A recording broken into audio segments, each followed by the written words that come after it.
तो दोस्तों आज हम फिर से आपके लिए लेकर आए हैं देश दुनिया की तमाम ताजा बड़ी खबरें। सबसे पहली बड़ी खबर में आपको बताएंगे दोस्तों कि गाजा पट्टी में जंग ना रोकने पर इजराइल को अमेरिका ने दी अंजाम भुगतने की धमकी। कहा राफा पर हमला किया तो इजराइल पर करेंगे इतनी बड़ी कार्रवाई, सदियों तक याद रखेंगे यहूदी। अमेरिका ने दे दी इजराइल को खुली धमकी। नागरिकता संशोधन कानून को लेकर सुप्रीम कोर्ट में आज सुनवाई। विरोध में दाखिल थी 200 से अधिक याचिकाएं। अगर सुप्रीम कोर्ट ने CAA पर लगा दी रोक तो मोदी सरकार को लगेगा चुनाव से पहले बड़ा झटका। वाराणसी में प्रधानमंत्री मोदी के खिलाफ चुनाव लड़ेंगे शिव कुमार। बीजेपी की बड़ी चिंता, कर दिया ऐलान। हवालात जाते ही बदल गया एल्विस यादव का हाल। हंसी बंद, खाना पीना भी छूटा, रो रहा है हवालात में। इलेक्टोरल बॉन्ड को लेकर CGI DY चंद्रचूड़ ने SBI को फिर से लगाई फटकार। कहा कुछ भी नहीं छिपाना है, सब बताना होगा, ये है जनता का मामला।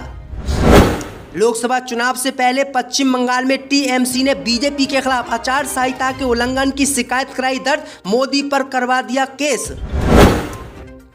इलेक्टोरल बॉन्ड के बाद अब PM केयर फंड को लेकर फंसी भाजपा। कांग्रेस पार्टी ने PM केयर फंड के पैसे की जांच की कर दी मांग। कहा बीजेपी बताए इसका हिसाब किताब। तो दोस्तों सभी खबरों को आपको एक एक कर बताने वाले हैं। वीडियो को लाइक कर चैनल को सब्सक्राइब कर दें। इसी बीच पर तो दोस्तों अगली खबर की ओर। तो गाजा पट्टी में जंग ना रोकने पर अमेरिका ने दी इजराइल को अंजाम भुगतने की धमकी। कहा ऐसा करेंगे हाल नहीं भूल पाएगा इजराइल। जी दोस्तों आपको बता दें कि इजराइल हमास के बीच लगातार चल रहे विवाद के बीच अमेरिका के राष्ट्रपति जो बाइडेन ने इजराइल को धमकी दी है और कहा है कि गाजा पट्टी के राफा में अगर इजराइल की सेना ने फिलिस्तीनी मुसलमानों पर हमला किया तो इसका अंजाम इजराइल को भुगतना पड़ेगा और हम इतनी बड़ी कार्रवाई इजराइल पर करेंगे कि इजराइल की 7 पुश्तें याद रखेगी। दरअसल आपको बता दें कि अमेरिका के मना करने के बाद भी इजराइल के प्रधानमंत्री नेतन्याहू ने राफा शहर में सैन्य अभियान शुरू करने की बात कही थी, जिसका अमेरिका ने विरोध किया था। अमेरिका ने कहा था कि इजराइल लगातार गाजा पट्टी पर हमले करके नरसंहार को बढ़ावा दे रहा है और फिलिस्तीनियों को मार रहा है,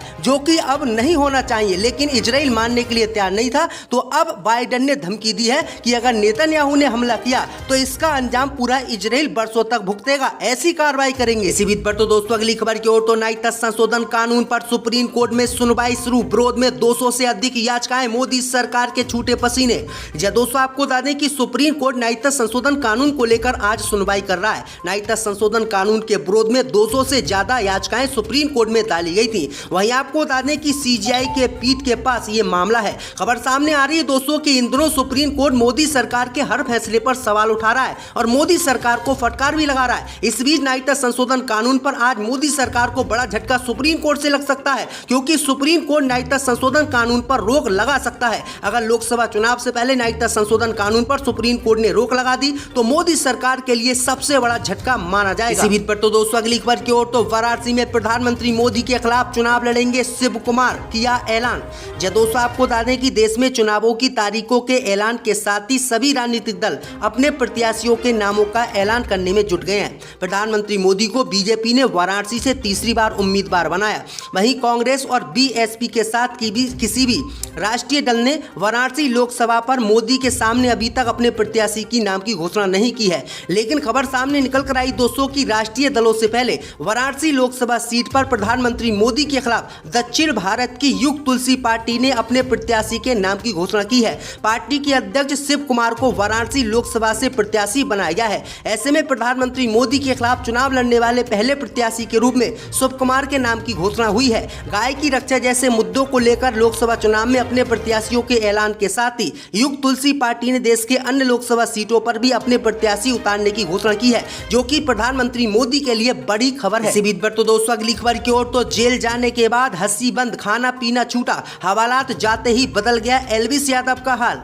दोस्तों आपको बता दें कि नोएडा की रेप पार्टी में सांपों के जहर की सप्लाई के मामले में फंसे एल्विस यादव को शनिवार को गिरफ्तार कर लिया गया। इसके बाद उन्हें 14 दिन के लिए जेल भेज दिया गया। गौतम बुद्ध नगर के लुक्सर स्थित जेल के अधीक्षक अरुण प्रताप सिंह ने बताया है कि एल्विस यादव को रविवार की रात को खाना दिया गया था, लेकिन उन्होंने पूरा खाना भी नहीं खाया। उन्होंने बताया है कि एल्विस को आज सुबह नियम अनुसार चाय नाश्ता उपलब्ध कराया गया और उन्होंने चाय पी। जेल प्रशासन के सूत्रों ने बताया है कि एल्विस मायूस दिख रहा था, उसने करवट बदलते हुए रात गुजारी, वह काफी बेचैन भी दिखा। बताया जाता है कि सोमवार को सुबह एल्विस के परिवार के सदस्य और समर्थक उनसे मिलने लुक्सर जेल पहुंचे। इसी बीच पर तो दोस्तों अगली खबर की ओर, तो इलेक्टोरल बॉन्ड पर सीडीआई चंद्रचूड़ ने एसबीआई को फिर से लगाई फटकार, कहा कुछ भी नहीं छिपाना है, सब बताना होगा।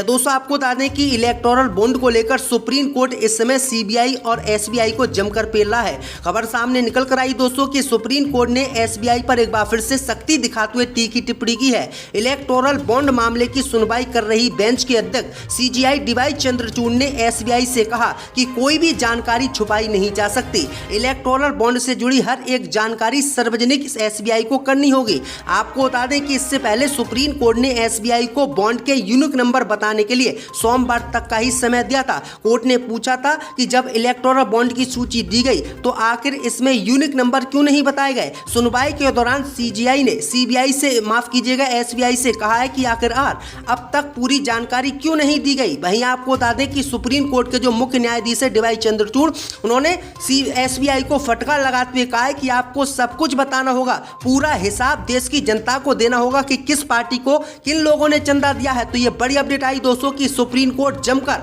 एसबीआई की फटकार लगा रहा है। इसी बीच पर तो दोस्तों अगली खबर की ओर, तो इंद्रलोक इलाके के बाद दिल्ली के एक और इलाके में तनाव, पैगंबर पर विवादित बोल से बिगड़ा माहौल। दोस्तों आपको बता दें कि दिल्ली के इंद्रलोक में नमाजियों को लात मारने की घटना को लेकर हुए बवाल के बाद एक और इलाके में तनाव उत्पन्न हो गया है। ये विवाद ऐसे नहीं बल्कि पैगंबर पर विवादित टिप्पणी के वीडियो के वायरल होने के बाद बिगड़ा है। राजधानी में झड़ौदा के मिलन विहार में तनाव को देखते हुए पुलिस और पहला मैट्रिक फोर्स के जवान तैनात किए गए हैं और पुलिस आरोपी के खिलाफ गिरफ्तारी की कार्रवाई में जुटी है। दरअसल आपको बता दें कि इलाके में एक वीडियो वायरल हुआ था जिसमें पैगंबर के लिए आपत्तिजनक शब्दों का इस्तेमाल किया गया है। इसको लेकर तनाव की स्थिति है।